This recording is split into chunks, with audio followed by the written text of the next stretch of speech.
Welcome to താടിയും പൊട്ടും talks guys. നമ്മുടെ ചാനൽ ആരെങ്കിലും ആദ്യമായിട്ട് കാണുന്നുണ്ടെങ്കിൽ സബ്സ്ക്രൈബ് ചെയ്യണം, ലൈക്ക് ചെയ്യണം, ഷെയർ ചെയ്യണം, കമന്റ് ചെയ്യണം, സപ്പോർട്ട് ചെയ്യണം. അപ്പൊ നമ്മുടെ ഇന്നത്തെ talk, yes guys, Bigg Boss Bigg Boss Bigg Boss. ആകെ മൊത്തം ഒരു മുല്ലപ്പൂം വേണം അല്ലേ ഗൈസ്? അത് എവിടെ തിരിഞ്ഞാലും അവിടെയല്ല ജാസ്മിൻ ജാസ്മിൻ ജാസ്മിൻ സ്മെൽ മാത്രം ഗൈസ്. എനിക്ക് ഇപ്രാവശ്യത്തെ ബിഗ് ബോസ് കാണാൻ യാതൊരു താല്പര്യമില്ലാത്തതുകൊണ്ട് ഞാൻ അധികം കാണാറില്ല. പക്ഷെ ബിഗ് ബോസ് താരങ്ങളുടെ ട്രോൾ വീഡിയോ വന്നാൽ ഞാൻ വിടാറില്ല. കാരണം മൂക്ക് കുത്തിയിട്ട് ചിരിക്കാനുള്ള വകുപ്പ് അതിലുണ്ട്.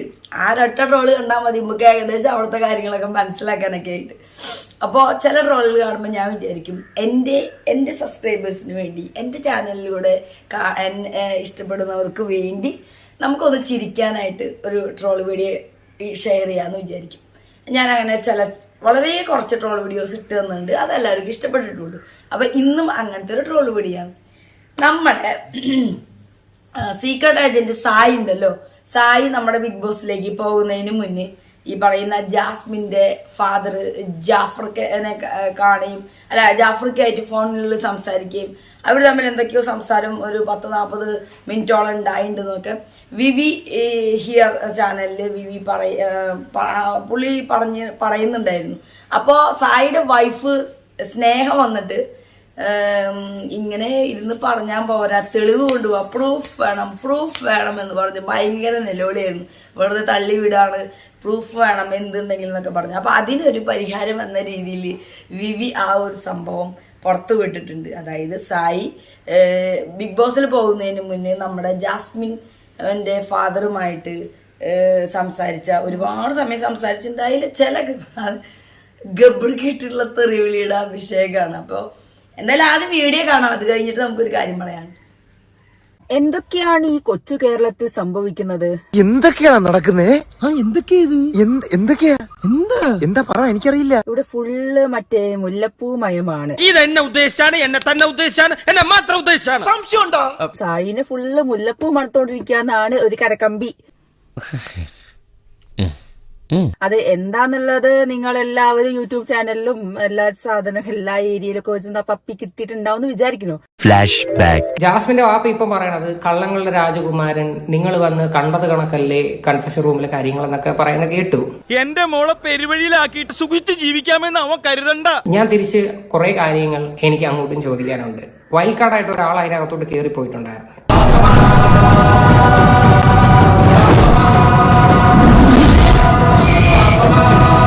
പോയ സമയത്ത് എന്തൊക്കെ പറഞ്ഞിട്ടുണ്ടെന്ന് ഏകദേശം ഒരു 3/4 മണിക്കൂറൊക്കെ അടുപ്പിച്ചുള്ള ഒരു കോൺവെർസേഷൻ ആയിരുന്നു. ആ കോളിനകത്ത് ആരൊക്കെ ഉണ്ടായിരുന്നു എന്ന് എനിക്കറിയാം, ബിക്കോസ് ഞാൻ അതിനകത്ത് ഉണ്ടായിരുന്നു. ചുമ്മാ ഇങ്ങനെയുണ്ടോ കള്ളന്മാര് ലോകത്ത്?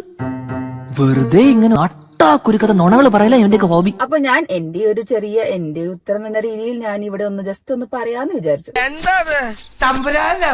നമ്മുടെ സായി ജാഫർക്കന്റെ ഒരു കൊട്ടേഷൻ ഏറ്റെടുത്തിട്ടാണ് ജാസ്മിനോട് എല്ലാ കാര്യവും പറഞ്ഞത്. ഉളുപ്പുണ്ടടാ ചക്കണക്ക്. ജാസ്മിൻ ഒന്ന് നന്നാക്കാൻ വേണ്ടി പോയതാണ് സായി. അങ്ങനെ സായി ജാസ്മിൻ ഏജന്റ് ആണ്, മുല്ലപ്പൂ ഏജന്റ് ആണ് എന്ന രീതിയിൽ കുറെ സാധനങ്ങൾ ഞാൻ കേൾക്കുന്നുണ്ട്, കാണുന്നുണ്ട്. എന്നിട്ട് കാരണം പല സ്ഥലത്തും ഇങ്ങനെ കേൾക്കുന്നുണ്ട്. 45 മിനിറ്റോളം സായും ജാഫർക്കയും തമ്മിൽ സംസാരിച്ചു. തനിക്കൊരു മര്യാദയൊക്കെ ഉണ്ടോ? തനിക്ക് ജാഫർക്ക പറഞ്ഞു സായിനോട് നീ ഇത് ചെന്ന് പോയി ജാസ്മിനോട് പറയണം, ഇങ്ങനത്തെ കാര്യങ്ങളൊക്കെ പറഞ്ഞ് അവളെ നന്നാക്കണം.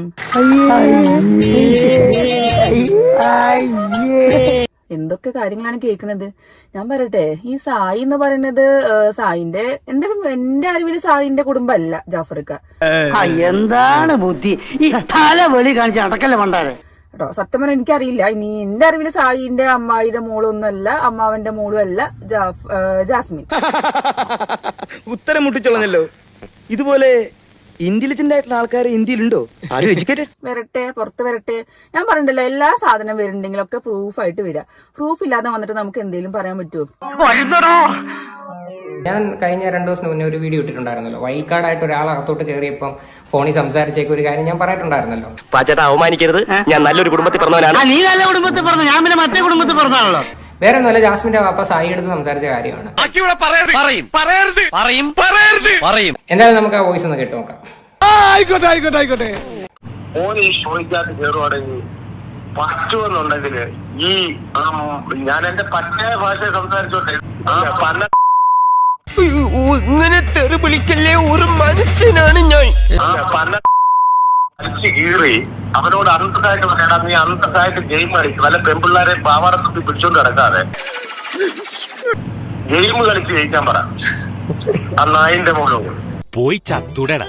അങ്ങനെ ഒന്ന് പറയാമോ? എന്റെ മോനെ പറയണം, നല്ല അന്തസ്സായിട്ട് പറഞ്ഞ് മനസ്സിൽ പറഞ്ഞു കൊടുക്കണം. അങ്ങനെയാണ് സംഗതിയുടെ കിടപ്പ്. അതന്നെ ആ കാര്യം ഞാൻ അതെന്താണെങ്കിലും ഞാൻ പറയാനുള്ളത് ഞാൻ പറയും, അത് ഉറപ്പാണ്. അത് ശരി, ഇപ്പോഴാണ് എനിക്ക് സംഗതികൾ പിടികിട്ടിയത്. ഞാൻ പറഞ്ഞിട്ടല്ലോ എല്ലാ സാധനം വരുന്നുണ്ടെങ്കിലൊക്കെ പ്രൂഫായിട്ട് വരാം. ഒരു കയ്യബദ്ധം നാറ്റുകരുത്. ഞാനൊരു സാധനം എറിഞ്ഞിട്ടു, അതിന് ഞാൻ എക്സ്പെക്ട് ചെയ്ത സാധനം എനിക്ക് തിരിച്ചു കിട്ടി. അടിപൊളി. അതായത് വടി കൊടുത്ത് അടി മേടിക്കുക എന്നൊക്കെ നമ്മൾ കേട്ടിട്ടില്ലേ? അതെ, ഈ പറയുന്ന സ്നേഹയുടെ ഹസ്ബൻഡ് സീക്രട്ട് ഏജന്റ് സായി ആ ബിഗ് ബോസിലേക്ക് പോകുന്നതിന് മുന്നേ ഈ പറയുന്ന ജാസ്മിന്റെ ഉപ്പ ഈ സായിനെ വിളിച്ചിട്ട് ഈ തന്റെ മോളെ അവിടെ കിടന്ന് കാണിക്കണ ഈ അഴിഞ്ഞാട്ടങ്ങളെ പറ്റിയൊക്കെ അവളെ ഒന്ന് പറഞ്ഞ് മനസ്സിലാക്കും, മോനെ നീ ചെന്ന് കഴിഞ്ഞാൽ അതുപോലെ മോളുടെ പാവാട തുമ്പം പിടിച്ച് മണപ്പിച്ച് നടക്കണ ആ ഗബ്രിയിട്ടല്ലോ, അവൻ എന്റെ കയ്യിൽ കിട്ടിയ അത് ചെയ്യും ഇത് ചെയ്യും മുറിച്ച മോനെ എന്നൊക്കെ പറഞ്ഞ് നീ അവിടെ ചെന്ന് അവളതിന്ന് മാറ്റണം, തിരിക്കണം. ഇത് ഇവിടെ നടക്കണ കാര്യങ്ങൾ, ആളുകൾ പറയുന്ന കാര്യങ്ങളും പുറത്ത് അവൾക്കെതിരെയുള്ള കാര്യങ്ങളും ഒക്കെ പറഞ്ഞ് മനസ്സിലാക്കി ഏതാണ് മറ്റേ ഒരു എന്താ പറയാ, ഒരു അമ്മാവൻ റോളും കൊടുത്ത് നമ്മുടെ സായി പാവത്തിനെ അങ്ങോട്ട് വിട്ടു. സായി നല്ലൊരു വൈൽഡ് കാർഡ് എൻട്രി കയറ്റി നല്ല അടിപൊളി ഗെയിമൊക്കെ അവിടെ കളിക്കുന്നു വിചാരിച്ച് നമ്മളൊക്കെ ഇരുന്ന് വെറുതെ പൊട്ടന്മാരായതിന്റെ കാരണം കുട്ടൻസ് ഇപ്പൊ മനസ്സിലായി.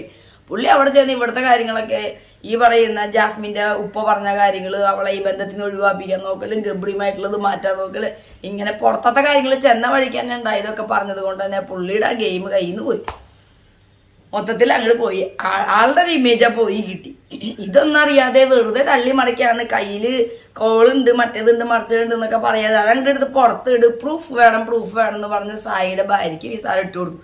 ലാസ്റ്റ് ഇത് കിട്ടി കഴിഞ്ഞപ്പോ സായിയുടെ ഭാര്യ പറയുന്നു, ഇങ്ങനെ ഒരു സാധനം പുറത്ത് വരാൻ വേണ്ടി തന്നെയാണ് ഞാനൊരു സാധനം, അതായത് മീൻ പിടിക്കാനായിട്ട് നമ്മള് മീൻകുളത്തിൽ ഒരു തീറ്റിട്ട് കൊടുക്കില്ലേ, എന്നാലേ മീൻ ഇങ്ങട് കിട്ടുള്ളൂ, അതുപോലെ അങ്ങട് ഇട്ട് കൊടുത്തിട്ട് ഇങ്ങട് പിടിച്ചതാണ് എന്ന് സ്നേഹ സമ്മതിച്ചു. എന്തായാലും അടിപൊളിയായിട്ടുണ്ട് അല്ലെ, എന്തൊക്കെയാണല്ലേ കറക്റ്റ് മുഖം ഇതൊന്നും അറിയാണ്ട് ഈ ഗബ്രി ഓരോരോ ഇന്റർവ്യൂല് പോയിരുന്നു ജാസ്മിനായിട്ടുള്ള എൻ്റെ ബന്ധത്തിൽ എന്താണ് പ്രശ്നം, കെട്ടിപ്പിടിക്കുന്നത് തെറ്റാണോ, ഉമ്മ കൊടുക്കുന്നത് തെറ്റാണോ എന്നൊക്കെ ചോദിച്ചിങ്ങനെ നടക്കുന്നുണ്ട്. ഈ ജാസ്മിന്റെ ഉപ്പയുടെ അടുത്ത് എങ്ങാനും ആ ഗബ്രി 7 അയലക്കത്ത് വന്ന ഇങ്ങനെ ഇപ്പൊ ഈ ഫോണില് സായോട് ഇത്രേ പറഞ്ഞോളൂ, എങ്കിൽ നേരിട്ട് കണ്ട എന്തുണ്ടാവാന്ന് എന്റെ മാതാവ് എനിക്കറിയില്ല. എന്തായാലും ഒരു കാര്യം ഉറപ്പാണ്, ഇപ്രാവശ്യത്തെ ബിഗ് ബോസിൽ കയറിപ്പോയി എല്ലാവരും നാറിയിട്ടുണ്ട് മൊത്തത്തില്. ഇത്രയധികം സീസണിൽ ഇതുപോലൊരു സംഭവം ഉണ്ടായിട്ടില്ല. ഇപ്പോ അതുപോലെ നമ്മുടെ ജാസ്മിൻ ഇപ്പോ അവിടെ ജിൻഡോന്റെ അടുത്തൊക്കെ അഫ്സല് മുന്നത്തെ നമ്മുടെ ജാസ്മിനുമായി മുൻ കാമുകനെ പറ്റി, പുള്ളിയുടെ ക്യാരക്ടറിനെ പറ്റി വളരെ സോഫ്റ്റ് ആണ്, ജാസ്മിൻ ദേഷ്യപ്പെട്ടാലും പുള്ളി ദേഷ്യപ്പെടില്ല എന്നൊക്കെ ഇപ്പൊ പറയുന്നുണ്ട്. ഗബ്രി പുറത്തു പോയതിന് ശേഷമാണ് ഈ പറയുന്ന കാമുകനെ പറ്റിയും കല്യാണം ഉറപ്പിച്ചതിനെ പറ്റിയൊക്കെ ഓർമ്മ വന്നിട്ടുണ്ട്. ഇനി പുറത്ത് ചെന്ന് കഴിഞ്ഞാൽ വീണ്ടും ഈ പറയുന്ന ആളെ തിരിച്ചെടുക്കാൻ വേണ്ടിയുള്ള അടവാണോ നമുക്കറിയില്ല. എന്താ ഇതൊക്കെ കണ്ടിട്ട് നമുക്ക് എല്ലാവർക്കും തലയ്ക്ക് പ്രാന്ത് പിടിച്ചാണ് ഇരിക്കണേന്ന് അറിയാം. കാരണം ബിഗ് ബോസിനെ പറ്റി ഇത്രയും മോശപ്പെട്ട ഒരു അഭിപ്രായം ഇപ്രാവശ്യം തന്നെയാണ് എല്ലാവർക്കും ഉണ്ടായിട്ടുള്ളത്. എനിക്ക് വേറൊരു കാര്യം തോന്നുന്നു, ഈ വിവിയുടെ ചാനലിലും സീക്രട്ട് ഏജന്റ് ചാനലിൽ സ്നേഹ എന്ന് പറയുന്നു, എനിക്ക് തോന്നുന്നു സീക്രട്ട് ഏജന്റ് ഈ ബിഗ് ബോസിലേക്ക് പോകുന്നതിന് ഇവരൊക്കെ ആയിട്ടൊരു ടൈപ്പ് എങ്ങാനും ഉണ്ടോന്ന്. കാരണം ഇന്ന് എൻ്റെ ചാനലിൽ ഞാനൊരു വെളിപ്പെടുത്തൽ നടത്താം, അതിന്റെ പുറകെ അപ്പോൾ നീ നിനക്ക് പറയാനുള്ള വേറൊരു സംഭവം പറഞ്ഞ് നീ കളിയാക്കിയിട്ടോ ദേഷ്യപ്പെട്ടിട്ടൊക്കെ നീ ഒരു വീഡിയോ ഇട്, അത് കഴിഞ്ഞ് ഞാൻ വേറൊരു സംഭവമായിട്ട് വരാം, അത് കഴിഞ്ഞ് നീ ഇട്, പിന്നെ നീ എന്നൊക്കെ പറഞ്ഞ് ഇവരൊക്കെ കൂടി മൊത്തത്തിൽ അങ്ങോട്ട് റീച്ച് ആവാൻ വേണ്ടിയിട്ട് എല്ലാവരും കൂടി ഒരു ഒത്തുകളിയാണോ എന്നൊക്കെ നമ്മുടെ ഒരു ചെറിയ ബുദ്ധിയിൽ തോന്നുന്നു. ഈ ട്രോൾ നിങ്ങൾക്ക് ഇഷ്ടപ്പെട്ടെന്ന് വിചാരിക്കുന്നു. അടുത്ത നല്ലൊരു ട്രോൾ എപ്പോഴെങ്കിലും ഇതുപോലെ എനിക്ക് ഇഷ്ടപ്പെട്ടത് വരികയാണെങ്കിൽ ഞാൻ ക്യാച്ച് ചെയ്യാം. നമുക്ക് അടുത്ത നല്ലൊരു ടോക്കായിട്ട് വീണ്ടും കാണാം. താടിയും പൊട്ടും ടോക്സ്. ബൈ.